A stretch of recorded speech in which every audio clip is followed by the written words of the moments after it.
ಎಲ್ರಿಗೂ ನಮಸ್ಕಾರ. ಎಲ್ಲರಿಗೂ ಉಷಾಂತರಂಗ ಯೂಟ್ಯೂಬ್ ಚಾನಲ್ಗೆ ಸ್ವಾಗತ. ಯಾರ್ಯಾರೆಲ್ಲ ವೀಡಿಯೋಸ್ನ ನೋಡ್ತಾ ಇದ್ದೀರಾ ಪ್ರತಿಯೊಬ್ಬರಿಗೂ ಕೂಡ ಥ್ಯಾಂಕ್ ಯು ಸೋ ಮಚ್. ಯಾರೆಲ್ಲ ಹೊಸಬರು ನನ್ನ ಚಾನಲ್ನ ನೋಡ್ತಾ ಇದ್ದೀರಾ ಅಥವಾ ಚಾನಲ್ನ ಸಬ್ಸ್ಕ್ರೈಬ್ ಮಾಡ್ಕೊಳ್ದಲ್ಲೇ ನೋಡ್ತಾ ಇದ್ದೀರಾ ಅಂದರೆ ಉಷಾಂತರಂಗ ಯೂಟ್ಯೂಬ್ ಚಾನಲ್ನ ಸಬ್ಸ್ಕ್ರೈಬ್ ಮಾಡ್ಕೊಳ್ಳಿ. ಜೊತೆಗೆ ಬೆಲ್ ಐಕನಲ್ಲೂ ಕೂಡ ಆಲ್ ಅಂತ ಸೆಲೆಕ್ಟ್ ಮಾಡಿ.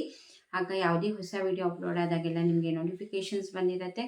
ನಿಮ್ಮ ಫ್ರೀ ಟೈಮಲ್ಲಿ ನನ್ನ ಎಲ್ಲ ವೀಡಿಯೋಸ್ನ ನೋಡ್ಬೋದು. ನಿಮಗೆ ನನ್ನ ಚಾನಲಲ್ಲಿ ರಾಜ್ಯ ಸರ್ಕಾರ, ಕೇಂದ್ರ ಸರ್ಕಾರದಿಂದ ಬರುವಂತಹ ಹೊಸ ಹೊಸ ಅಪ್ಡೇಟ್ಸ್ಗಳಾಗಿರ್ಬೋದು, ಅಥವಾ ಹೊಸ ಯೋಜನೆ ಬಗ್ಗೆ ಮಾಹಿತಿಗಳಾಗಿರ್ಬೋದು, ಅಥವಾ ಪೋಸ್ಟ್ ಆಫೀಸ್ನ ಸ್ಕೀಮ್ಸ್ಗಳ ಬಗ್ಗೆ ಆಗಿರ್ಬೋದು, ಪ್ರತಿಯೊಂದನ್ನು ಕೂಡ ಅಪ್ಡೇಟ್ ಮಾಡ್ತಿರ್ತೀನಿ. ಹಾಗಾಗಿ ಸಬ್ಸ್ಕ್ರೈಬ್ ಮಾಡ್ಕೊಳ್ಳಿ, ವಿಡಿಯೋನ ಸಂಪೂರ್ಣವಾಗಿ ನೋಡಿ, ವಿಡಿಯೋ ಇಷ್ಟ ಆದರೆ ಲೈಕ್ ಮಾಡಿ. ಹಾಗೆ ನಿಮಗೆ ವಿಡಿಯೋ ಬಗ್ಗೆ ನಿಮ್ಮ ಅನಿಸಿಕೆ ಅಭಿಪ್ರಾಯನ ಕಮೆಂಟ್ ಸೆಕ್ಷನಲ್ಲಿ ತಿಳಿಸೋದನ್ನ ಮರಿಬೇಡಿ.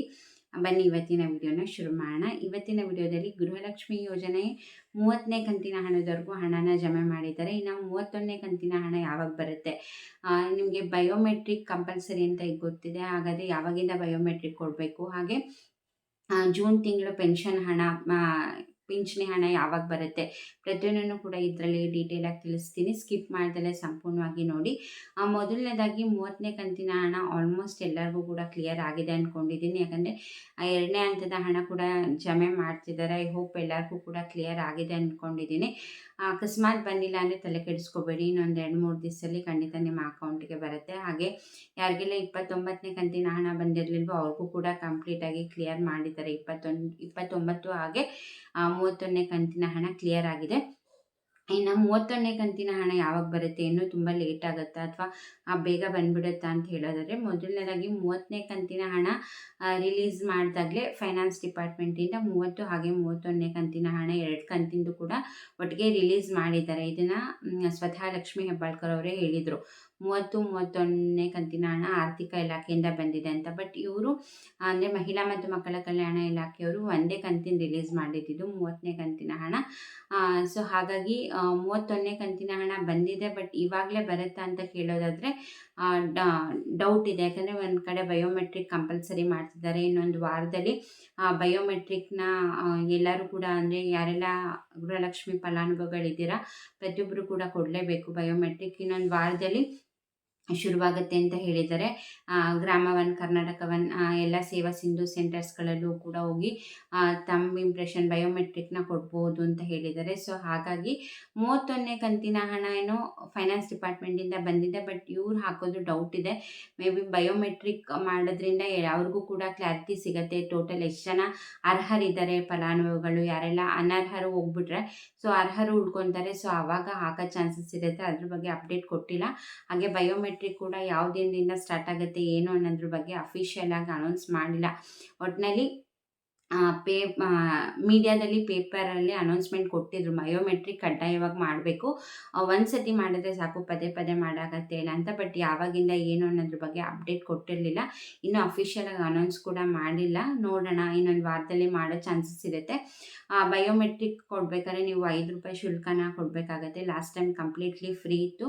ಬಟ್ ಇವಾಗ 5 ರೂಪೀಸ್ ನೀವು ಪೇ ಮಾಡಿ ಬಯೋಮೆಟ್ರಿಕ್ ಮಾಡಬೇಕಾಗತ್ತೆ.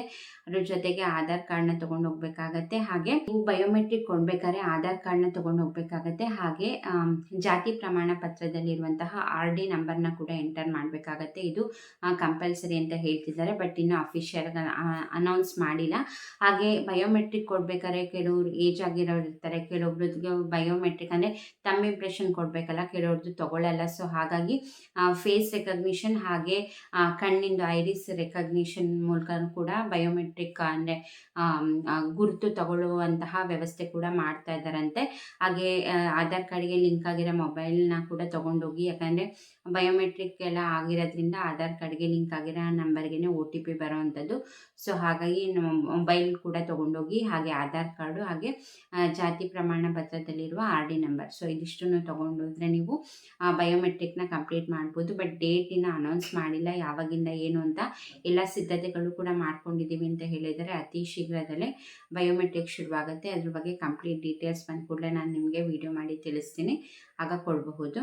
ಇದಿಷ್ಟು ಗೃಹಲಕ್ಷ್ಮಿ ಯೋಜನೆ ಬಗ್ಗೆ ಆಯಿತು. ಇನ್ನು ನಾನು ಆಗಲೇ ಹೇಳ್ದಂಗೆ ಪಿಂಚಣಿ ಹಣ ಯಾರೆಲ್ಲ ವೃದ್ಧಾಪ್ಯ ವೇತನ ಆಗಿರ್ಬೋದು ಅಥವಾ ಅಂಗವಿಕಲರ ವೇತನ ಆಗಿರ್ಬೋದು, ಈ ಥರ ಪಿಂಚಣಿ ಹಣ ತೊಗೊಳ್ತಿರ್ತೀರ, ನಿಮಗೆ ಜೂನ್ ತಿಂಗಳದ್ದು ಇನ್ನೂ ಬಂದಿಲ್ಲ. ಏಪ್ರಿಲ್ ಮೇದೆ ಇನ್ನೂ ಜಮೆ ಮಾಡ್ತಾ ಇದ್ದಾರೆ. ಆಲ್ಮೋಸ್ಟ್ ಒಂದು 70-80% ಎಲ್ಲರಿಗೂ ಕೂಡ ಬಂದಿದೆ ಏಪ್ರಿಲ್ ಹಾಗೆ ಮೇ ತಿಂಗಳದ್ದು. ಯಾರೆಲ್ಲ ಪಿಂಚಣಿ ಹಣ ತೊಗೊಳ್ತಿದ್ದೀರಾ ಒಂದ್ಸತಿ ಚೆಕ್ ಮಾಡಿ. ಏಪ್ರಿಲ್ ಹಾಗೆ ಮೇ ತಿಂಗಳದ್ದು ಬಂದಿದೆ. ಇನ್ನು ಜೂನ್ ತಿಂಗಳದ್ದು ಬರಬೇಕಾಗಿದೆ. ಇದೆಲ್ಲ ಪ್ರೋಸೆಸ್ ಅಂದರೆ ಈಗ ಏಪ್ರಿಲ್ ಮೇದು ಎಲ್ಲರಿಗೂ ಕೂಡ ಕ್ಲಿಯರ್ ಮಾಡಿ ಏಪ್ರಿಲ್ ಮೇದು ಕ್ಲಿಯರ್ ಮಾಡಿದ್ಮೇಲೆ ಜೂನ್ ತಿಂಗಳದ್ದು ಹಾಕ್ತಾರೆ. ಮೇ ಬಿ ಈ ತಿಂಗಳು ಎಂಡಿಗೆ ಹಾಕೋ ಚಾನ್ಸಸ್ ಇರುತ್ತೆ ಪಿಂಚಣಿ ಹಣ ಜೂನ್ ತಿಂಗಳದ್ದು. ಯಾಕಂದರೆ ಇದು ಕಂಪ್ಲೀಟ್ ಆಗಬೇಕಲ್ಲ ಏಪ್ರಿಲ್ ಹಾಗೆ ಮೇ ತಿಂಗಳದ್ದು. ಹಾಗಾಗಿ ಕಮೆಂಟ್ ಮಾಡಿ ನಿಮಗೆ ಏಪ್ರಿಲ್ ಹಾಗೆ ಮೇ ತಿಂಗಳದ್ದು ನಿಮಗೆ ಪಿಂಚಣಿ ಹಣ ಬಂದಿದೆಯಾ, ಹಾಗೆ 30ನೇ ಕಂತಿನ ಹಣ ನಿಮ್ಗೆಲ್ಲರಿಗೂ ಬಂದಿದೆಯಾ ಏನು ಅಂತ ಕಮೆಂಟ್ ಸೆಕ್ಷನಲ್ಲಿ ತಿಳಿಸೋದನ್ನ ಮರಿಬೇಡಿ. ಇದಾಗಿತ್ತು ಇವತ್ತಿನ ವಿಡಿಯೋ. ಇದೇ ರೀತಿ ಅಪ್ಡೇಟ್ಗೋಸ್ಕರ ಚಾನಲ್ನ ಸಬ್ಸ್ಕ್ರೈಬ್ ಮಾಡ್ಕೊಳ್ಳಿ. ವಿಡಿಯೋ ಇಷ್ಟ ಆದರೆ ಲೈಕ್ ಮಾಡಿ, ಹಾಗೆ ನಿಮ್ಮ ಫ್ರೆಂಡ್ಸ್ ಆ್ಯಂಡ್ ಫ್ಯಾಮಿಲಿಗೂ ಕೂಡ ಶೇರ್ ಮಾಡೋದನ್ನ ಮರಿಬೇಡಿ. ಇಷ್ಟೊತ್ತು ವಿಡಿಯೋ ನೋಡಿದ್ದಕ್ಕೆ ಥ್ಯಾಂಕ್ ಯು ಸೊ ಮಚ್.